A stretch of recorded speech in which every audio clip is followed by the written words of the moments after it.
Israel और Iran के बीच तनाव लगातार बढ़ता जा रहा है और इसके साथ ये आशंका भी बढ़ रही है कि क्या यह तनाव जंग में तब्दील हो जाएगा, और अगर जंग हुई तो इसका दायरा बढ़ भी सकता है। ऐसे में कौन सा देश किसका पक्ष लेगा?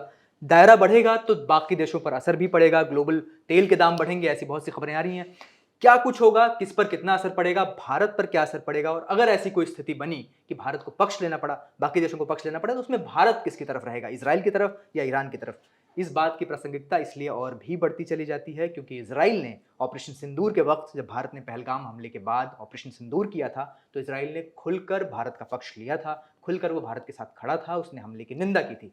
ऐसे में, और दूसरी तरफ ईरान में भारत के स्ट्रेटेजिक इंटरेस्ट भी हैं, इन्वेस्टमेंट्स भी हैं, तो भारत किसका पक्ष लेता हुआ आने वाले वक्त में दिखेगा, और भारत पर क्या असर पड़ेगा अगर ये जंग फैलती चली जाए, कॉन्फ्लिक्ट अगर बढ़ती चली जाए, अगर ये जंग में तब्दील हुआ?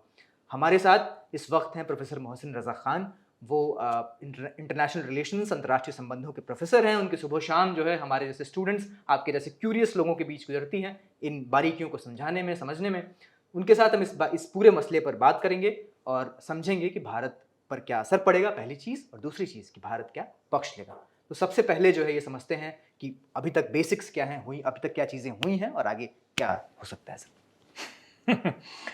भाई, हिंदुस्तान पे तो कई असरात हो सकते हैं इसके, और जिनमें से कोई भी असरात अच्छा लगता हुआ बनता हुआ नहीं लग रहा जी। पहली बात तो हिंदुस्तान तकरीबन 80-90%, 87% अपना ऑयल इंपोर्ट करता है। ये चीज़ कैसे ईरान से जुड़ती है? ज़्यादातर ये तेल जो है वो गुजरता है ये स्ट्रेट ऑफ हॉर्मूज से। अच्छा, ये जो पतला सा आपको दिख रहा है समुंदर का हिस्सा, जो पर्शियन गल्फ खाड़ी को जोड़ता है अरेबियन सी से, तो इसमें जो ज्यादातर तेल गुजरता है, जो तेल का व्यापार होता है वहां पर जहाज जो इधर से इस इलाके से गुजरते हुए जाती हैं। सारा तेल जो सऊदी बनाता है, जो कुवैत बनाता है, जो इराक बनाता है, जो कतर बनाता है, जो यूएई बनाता है, वो इसी से गुजरता है। यूएई ने अब इसके मुंह तलक एक पाइपलाइन बना ली है, बट वो भी आप समझिए इसका हिस्सा है। तो वो सब इस नहरों से, पतले से पैसेज में से गुजरता है, जिसे हम स्ट्रेट कहते हैं, स्ट्रेट ऑफ हॉर्मूज इसको कहा जाता है। इसकी कहानी भी दिलचस्प है कि इसको हॉर्मूज क्यों कहा जाता है, जो मैं बताऊंगा आपको। तो इसमें से तकरीबन जो तेल निकलता है वो दुनिया का 1/5वां हिस्सा है। 20% के करीब दुनिया का डेली कंजम्पशन तेल का यहाँ से निकलता है। 33% एलएनजी का कंजम्पशन यहाँ से निकलता है, लिक्विफाइड नेचुरल गैस का। अच्छा। क्योंकि कतर और ये यूएई बनाते हैं ज्यादातर, तो ईरान का भी तेल ज्यादातर इसी में से निकलता है। अगर जंग ज्यादा बढ़ी तो ये बंद हो सकता है। कैसे? ईरान इसको बंद कर सकता है एक तरह से पनिश करने के लिए, यानी कि अमेरिका और बाकी उसके यूरोपियन साथियों को पनिश करने के लिए। यूरोप का भी ज़्यादातर एलएनजी गैस इधर से ही आता है, यूरोप का भी काफ़ी तेल इधर से आता है, अमेरिका का भी तेल इधर से गुजरते हुए जाता है। अमेरिका का कम। जो यहाँ से तेल गुजरता है वो तकरीबन 85% के करीब, यानी मोस्टली जो ग्लोबल साउथ है उसकी तरफ, जो नहीं एशिया की तरफ आता है, ग्लोबल साउथ नहीं। ये ज्यादातर अफ्रीका वगैरह में तेल उधर से नहीं आता, बहुत कम। ये ज्यादातर तेल जाता है 4 मुल्कों में, यानी कि 67% जहां से जो तेल गुजरता है वो जाता है इंडिया, चाइना, साउथ कोरिया और जापान की तरफ। अच्छा। और बाकी तेल जो है उसमें से 15% बाकी एशिया में जाता है, यानी फिलीपींस, ये सब मुल्क, मलेशिया, इनको मिला के। तो तकरीबन 84-85% के करीब तेल एशिया की तरफ जाता है। पर गैस जो है वो काफी हद तक यूरोप जाती है, मेजॉरिटी बल्कि शायद यूरोप जाती है यहाँ से गैस।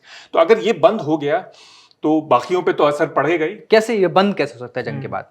तो ये इसमें 2-3 तरह के असर पड़ सकते हैं। एक तो ये हो सकता है कि ईरान जो है पे अगर हमला हुआ उसके रिफाइनरीज पे, उसके ऑयल प्रोडक्शन पे, तो ईरान भी यूएई और सऊदी अरब और कतर की ऑयल फैसिलिटीज के ऊपर और रिफाइनरीज के ऊपर अटैक कर सकता है। तो इस तरह से ऑयल प्रोडक्शन गिर सकता है। दूसरा ये हो सकता है कि ईरान इसको क्लोज कर सकता है मिसाइल मार के। यहाँ पे कई जहाज गुजरते हैं रोज दिन में, 2-4 जहाजों को यहाँ पे गिरा दिया, सिंक कर दिया, तो डर के मारे बाकी भाग जाएंगे, और ये जो सिंक होंगे यहाँ पे, जो डूबेंगे, वो इसको ब्लॉक कर देंगे। ये सिर्फ 33 किलोमीटर वाइड है, यानी ये जो इलाका है ये पूरा जो है 33 किलोमीटर चौड़ा है। 33 किलोमीटर अपने सबसे पतले हिस्से में, और सबसे चौड़े हिस्से में ये 96 किलोमीटर है। अच्छा। तो आप समझिए 33 और 96 के बीच में। तो इसको रोकना या इसको रुकवाना काफी आसान है। पर अमेरिका ने भी यहाँ पे दर्जनों जहाज तैनात किए हुए हैं, अपने aircraft carriers, destroyers, cruisers, submarine. तो अमेरिका किधर तैनात है अमेरिका के? ये जो बेसिस हैं जो आप बता रहे हैं जहां पर उसने तैनात किया, वो अमेरिका कहाँ के पे हैं? बेसिस कतर में है, अमेरिका के बेसिस बहरीन में, अमेरिका के यूएई में बेसिस हैं। तो अमेरिका के जहाज पूरी खाड़ी में और इसके बाहर भी खड़े हुए हैं। तकरीबन 2 एयरक्राफ्ट कैरियर ग्रुप्स हैं, उन पे ईच 70 प्लेन के आसपास खड़े होते हैं। अच्छा। और उसके अलावा 5-6 उनके साथ लड़ाकू जहाज होते हैं, सबमरीन होती हैं। तो ये तो 2 एयरक्राफ्ट कैरियर ग्रुप हैं, फिर अलग से डिस्ट्रॉयर्स के स्क्वाड्रन्स हैं, ये वो हैं। और दर्जनों प्लेन भी हैं, क्योंकि एयरफोर्स के बेस भी हैं, कतर में भी और बहरीन में भी यूएस एयरफोर्स के बेसिस हैं। तो अमेरिका के पास इतना असला है और इतने हथियार हैं कि वो इसको खोल सकता है, पर लोग नहीं जानते कि कितना वक्त लगेगा। कोई कहता है इसको खोलने में महीना भर लग जाएगा, कोई कहता है नहीं ज़्यादा लग जाएगा। अब ये लग रहा है क्या कि ऐसा कभी ईरान ने किया है, कभी अभी तक की हिस्ट्री में क्या अभी तक ऐसा हुआ कि ईरान ने इस रास्ते को ब्लॉक किया हो? कुछ बहुत थोड़े अरसे के लिए कोशिश की थी ईरान इराक वॉर के दौरान, जब अमेरिका जो था वो इराक की मदद कर रहा था। क्या उस वक्त हमें नुकसान हुआ था, या मतलब बाकी देशों को बहुत खासा नुकसान हाँ, झेलना पड़ा इसमें था? नुकसान हमारे लिए काफ़ी हो सकता है, क्योंकि हमारा तकरीबन 85% तेल, जहाँ तक मुझे याद है, वो इम्पोर्ट होता है। तो अगर आपका और वो तेल खास करके गल्फ कोऑपरेशन काउंसिल के जो देश हैं उनसे आता है। वो इसी खाड़ी के, इसी स्ट्रेट ऑफ हॉर्मुज से गुजरता हुआ आता है। और अच्छा। तो ये है कि अगर यहाँ पे ब्लॉकेज हुआ या इनकी रिफाइनरीज हिट हुई, इन मुल्कों की, खाड़ी के मुल्कों की, तो हिंदुस्तान में तेल की कमी भी होगी, दुनिया भर में तेल की कमी होगी।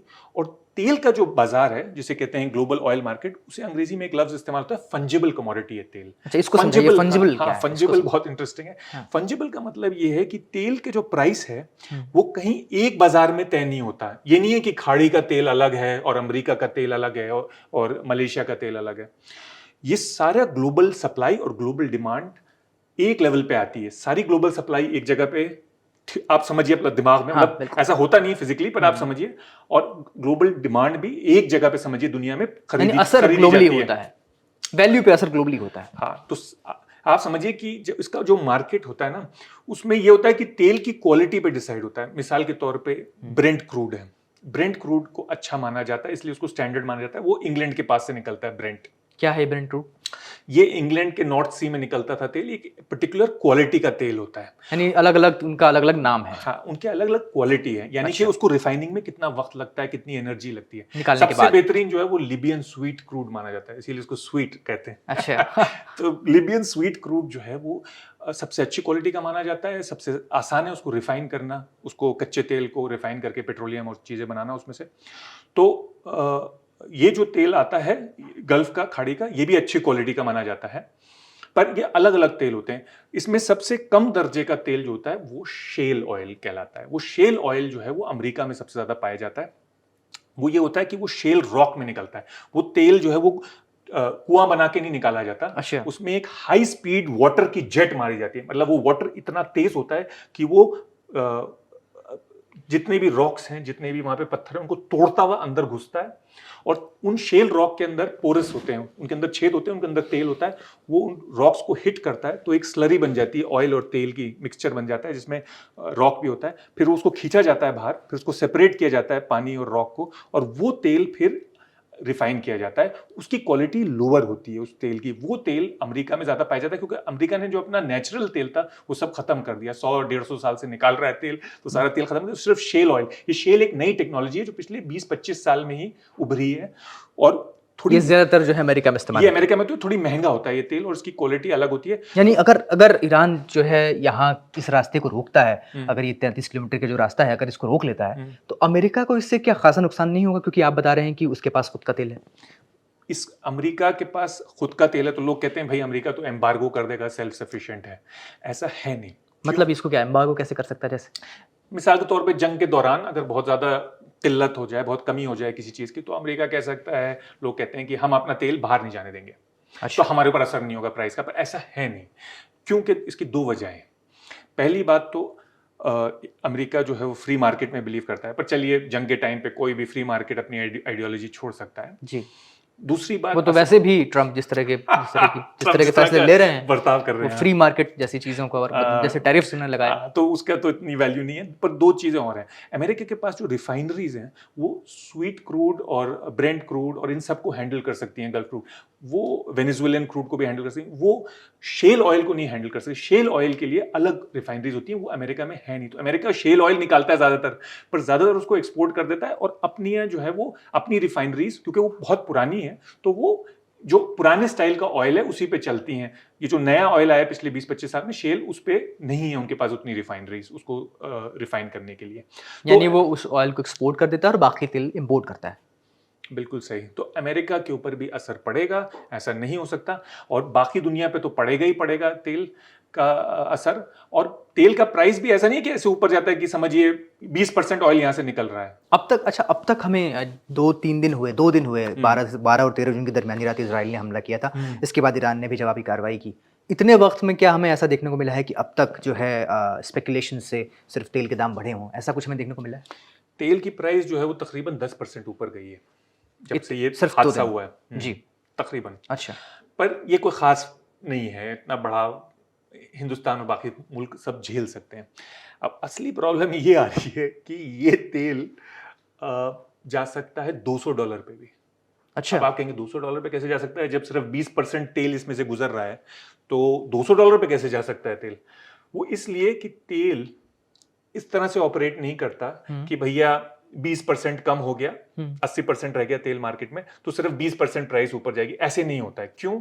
क्योंकि जब शॉर्टेज होती है तो हर आदमी उसके लिए बोली लगाता है, और वो बोली कितने भी जा सकती है। मिसाल के तौर पे अगर आपको 4 रोटी खाने की आदत है, मैं आपको 3 रोटी देना शुरू कर दूं, तो आप उस चौथी रोटी के लिए कितना भी पैसा दे सकते हैं जी। ये थोड़ी कि आप कहेंगे कि नहीं वो रोटी भाई 25 रुपए की है या 20 रुपए की है, आप उसके लिए 200 रुपए भी देंगे, आप उसके लिए 2000 रुपए, आपकी जेब में जितना पैसा है आप उतना देंगे उसके लिए, क्योंकि आप भूखे नहीं सोएंगे। बिल्कुल। तो इसी तरह से तेल की है, जो जो मुल्कों को ये यहाँ से तेल नहीं मिल सकता और मिलता था, वो और जगहों का तेल ऊंचे दाम पे खरीदेंगे और वो उसके लिए बिडिंग करेंगे।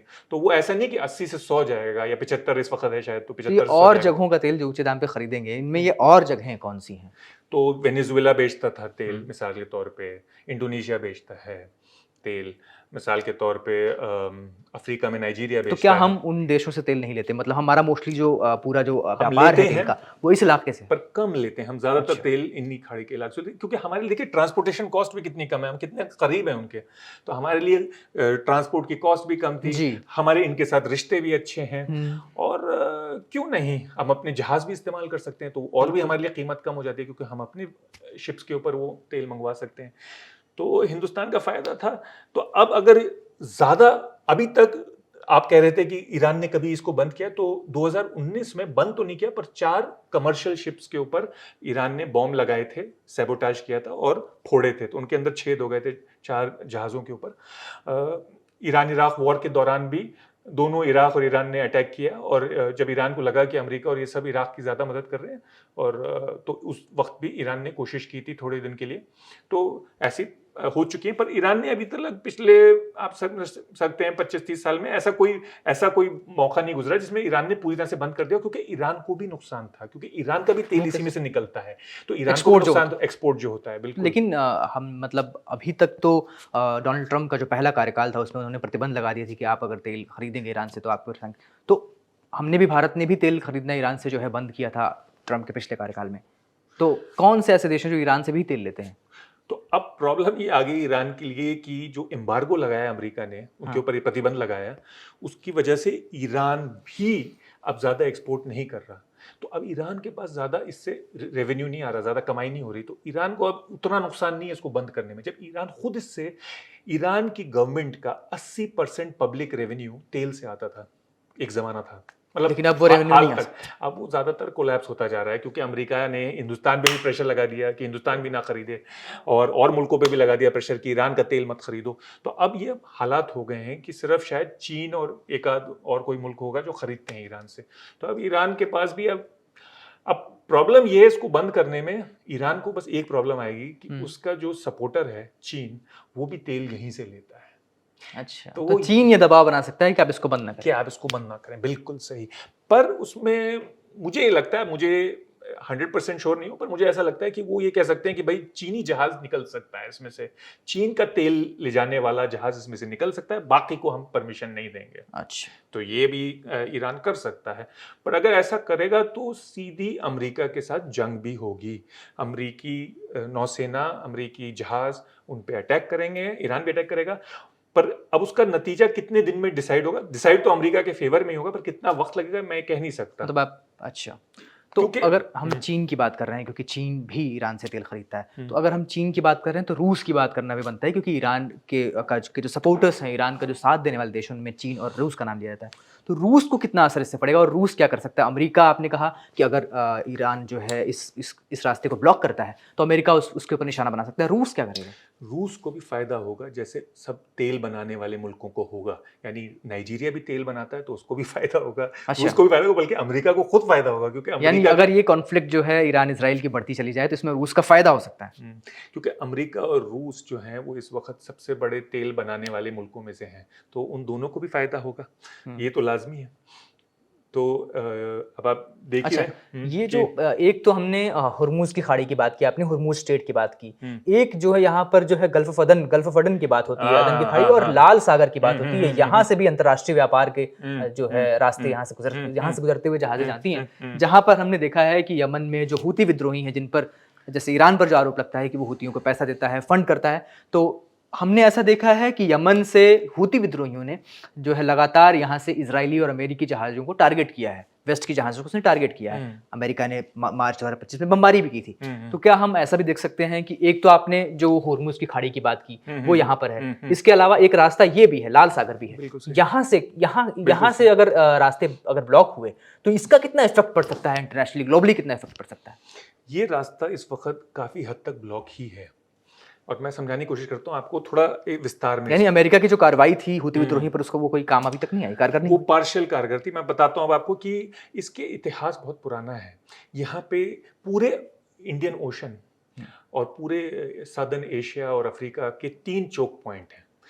3 चोक पॉइंट, यानी कि एक तो ये है जो आप कह रहे हैं अदन के पास है ना, एक ये है जो हॉर्मुज जो मैंने आपको दिखाया जी, तीसरा जो है उसको कहते हैं मलाकास। वो अच्छा, सिंगापुर के पास है और इंडोनेशिया के बीच में। जिस पर चीन जो है जहां पर अपना इन्फ्लुएंस बढ़ाने की कोशिश करता है, तो वहां से भी वो उसको अगर हम मैप पर देखें तो आइए थोड़ा सा इधर को इसमें आइए, ये है, इसको कहते हैं स्ट्रेट ऑफ मलाकास। ये जो गुजर रहा है, जो आपको दिख रहा है मलेशिया, पर असल में है ये सिंगापुर, उसके टिप पे एक छोटा सा आइलैंड, यहाँ से गुजर रहा है।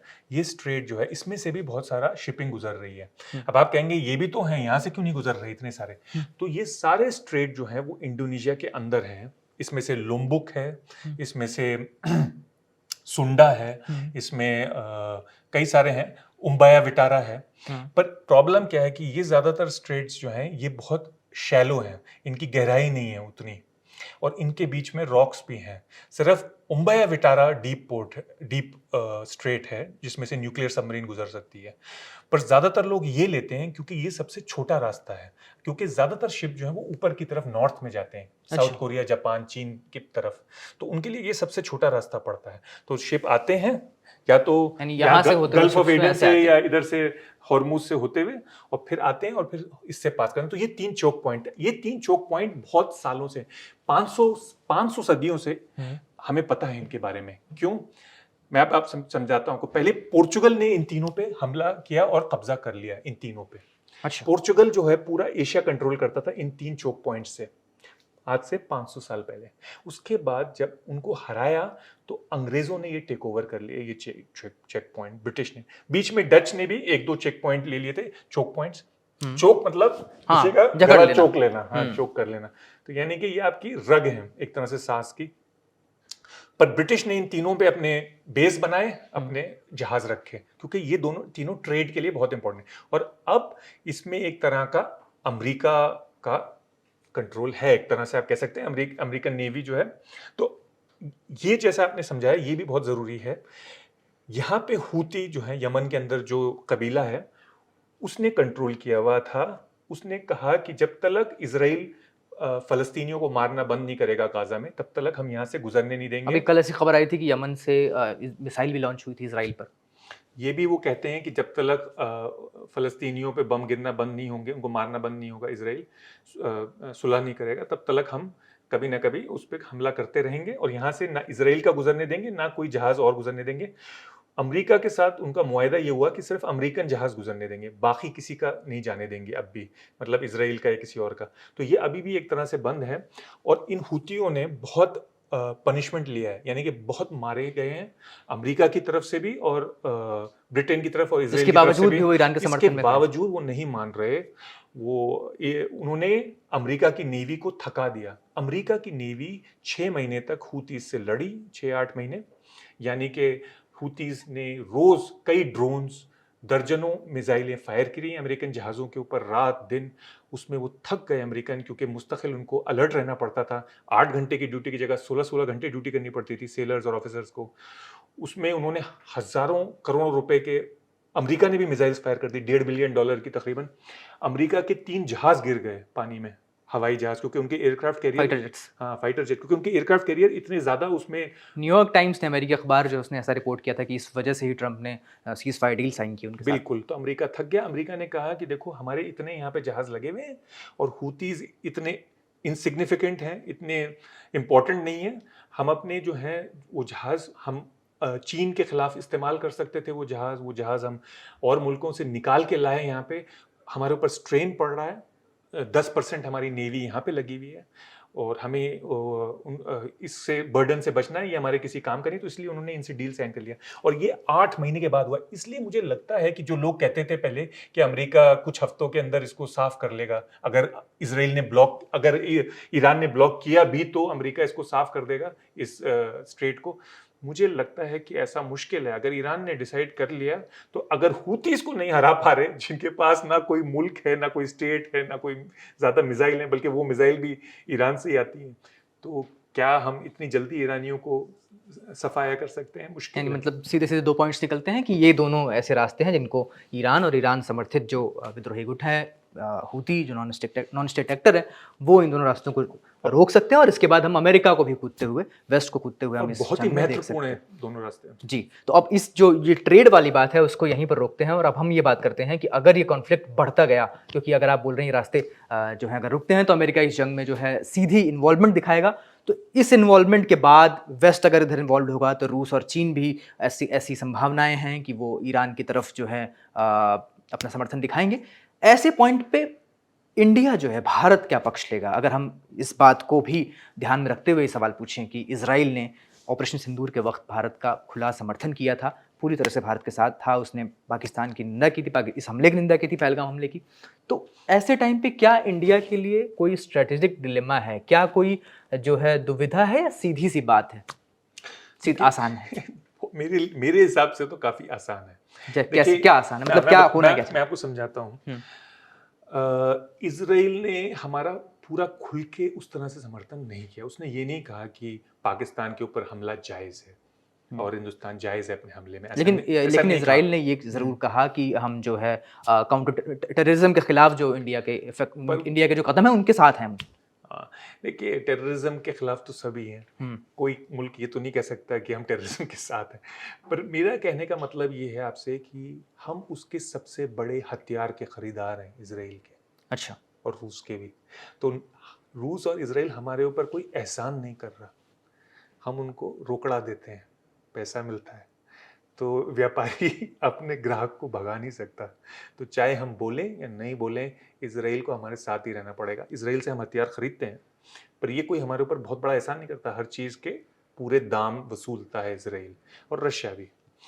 अंतर्राष्ट्रीय में कोई तो इस पॉइंट पे अगर ये कॉन्फ्लिक्ट अगर बढ़ती है तो फिर अब इंडिया का क्या रुख होगा, भारत का क्या तो रुख होगा? हिंदुस्तान जो था एक ज़माने में बहुत फ़लस्तीनियों का साथ देता था, और इस वजह से हिंदुस्तान की बहुत इज्जत भी थी मध्य एशिया में, अरब मुल्कों में, और ग्लोबल साउथ में भी। जो गरीब मुल्क थे वो हिंदुस्तान को समझते थे कि एंटी कॉलोनियल कंट्री। लेकिन इस वक्त भी गल्फ कंट्रीज से अगर देखा जाए तो भारत के रिश्ते अच्छे हैं और इजराइल से भी अच्छे हैं, और गल्फ कंट्रीज, इवन ईरान से हमारे रिश्ते अच्छे हैं। ईरान में अगर हम उतने देखें अच्छे नहीं है ईरान के साथ जैसे हमारे होते थे पहले रिश्ते। जब हम कब? ईरान का तेल खरीदते थे, हम्म। आज से 10-12 साल पहले हम ईरान का तेल भी खरीदते थे, हमारे उनके साथ ऐतिहासिक संबंध भी थे। जैसे हमने ईरान का तेल खरीदना कम किया और फिर बंद ही कर दिया, ईरान के हमारे साथ रिश्ते बिगड़ते भी गए। हमने शाहबहार पोर्ट के ऊपर भी जो इन्वेस्टमेंट की थी वो हम कम करते गए, हमने वादे पूरे नहीं किए जो हमें करने चाहिए थे, जो हमने किए थे। तो ईरान के साथ भी हमारे इतने कोई ख़ास नहीं है। और ये जो हम कहते हैं कि खाड़ी के मुल्कों में, इसमें भी चुनिंदा मुल्कों के साथ हमारे अच्छे हैं, जो हमें तेल बेचते हैं, उनके साथ हमारे बहुत अच्छे रिश्ते हैं और जिनका हम इन्वेस्टमेंट चाहते हैं, निवेश चाहते हैं अपने जैसे? मुल्क में। जैसे सऊदी, यूएई ख़ास तौर पे। बाकी का 19-20 है सबके साथ, कतर है या कुवैत है, तो इनके साथ 19-20 रहता है। इसराइल के साथ हमारा अच्छा रिश्ता है, हमें ज़्यादा फ़िक्र करने की ज़रूरत नहीं है, चाहे रशिया हो चाहे इसराइल हो। वो हमारे पास ही आएंगे, क्योंकि उनको भी अपना हथियार बेचना है और हमें ख़रीदना है। और भी मुल्क हैं जिनसे हम खरीद सकते हैं, हम अमेरिका से डायरेक्टली भी खरीद सकते हैं हथियार, ऐसा नहीं है। जो टेक्नोलॉजी इसराइल के पास है वो अमेरिका के पास भी है, थोड़ी महंगी है, अमेरिका से खरीदना थोड़ा लेकिन महंगा पड़ता है। इंडिया का, भारत का जो ईरान में जैसे इन्वेस्टमेंट्स हैं, जैसे चाबहार पोर्ट है और India middle east Europe corridor की जो बात आती है, अगर हम उसकी उसकी तस्वीर देखें, India middle east Europe corridor की बात जो आती है, इसके अलावा जो चाबहार पोर्ट है, तो ऐसे इन्वेस्टमेंट, जो स्ट्रेटेजिक इन्वेस्टमेंट्स हैं इंडिया के, जो वहाँ पे भारत के हित हैं, खास करके चाबहार पोर्ट जो है, उसको अगर ध्यान में रखा जाए तो फिर भारत का रुख कैसा होगा? अब यहाँ पे दिख रहा है मैप पे, आपका कॉरिडोर भी दिख रहे हैं जी। और India middle east economic corridor जिसको कहा जाता था। अभी देखिए ये कॉरिडोर जो है ये अभी भी एक सपना ही है, क्योंकि इसराइल खुद जंग में है, ठीक है ना। और हमें देखना ये होगा कि इस कॉरिडोर की स्थापना के लिए पहली बात तो मिडिल ईस्ट में कुछ शांति की ज़रूरत है। पीस के बगैर तो अभी अभी वहाँ पर अस्थिरता है। अस्थिरता है, तो इंडिया भी एक तरह से न्यूट्रल है इस वक्त इस पे, क्योंकि जब तक स्थिरता नहीं आएगी तब तक हम उसमें अब ज़्यादा ना पैसा डालेंगे और ना उसको इस्तेमाल कर पाएंगे, मतलब कोई इस्तेमाल भी नहीं कर पाएगा। जैसे अब जिस तरह के इस वक्त हालात हैं, आपको लगता है कि जॉर्डन और इसराइल से गुजरते हुए कोई चीज़ जा सकती है बिना प्रॉब्लम के? मुश्किल है। और अब ये भी नहीं पता कि जो इसराइल ईरान की जंग चल रही है, ये जो छिड़ गई है, ये कितने दिन चलेगी। कुछ दिन में ख़त्म हो जाएगी, हफ्तों चलेगी या और भी लंबा चलेगी, और स्थिरता आएगी कि नहीं। मेरे ख्याल से तो ये कॉरिडोर जो है वो अभी एक सपना ही है। तो और इस पे कुछ चल भी नहीं रहा था, फिलहाल कुछ मूवमेंट था नहीं ज़्यादा, तो हमारे लिए ये है नहीं है, हमारी अभी के हालात पे कोई ख़ास असर नहीं है इसका मेरे ख्याल से। नॉर्थ साउथ कॉरिडोर में भी वही प्रॉब्लम आ रही थी कि वो भी ईरान की तरफ से गुजरता और अजरबैजान होता हुआ, रशिया होता हुआ। अब हर मुल्क में अस्थिरता है, रशिया में भी अस्थिरता है, मतलब जंग ही चल रही है, इससे ज़्यादा क्या अस्थिरता होगी। मुझे लग रहा है कि वो भी मुश्किल ही है। अभी ये सिर्फ सब्ज़ ख्वाब हैं ये सब, तो वक्त लगेगा इनको।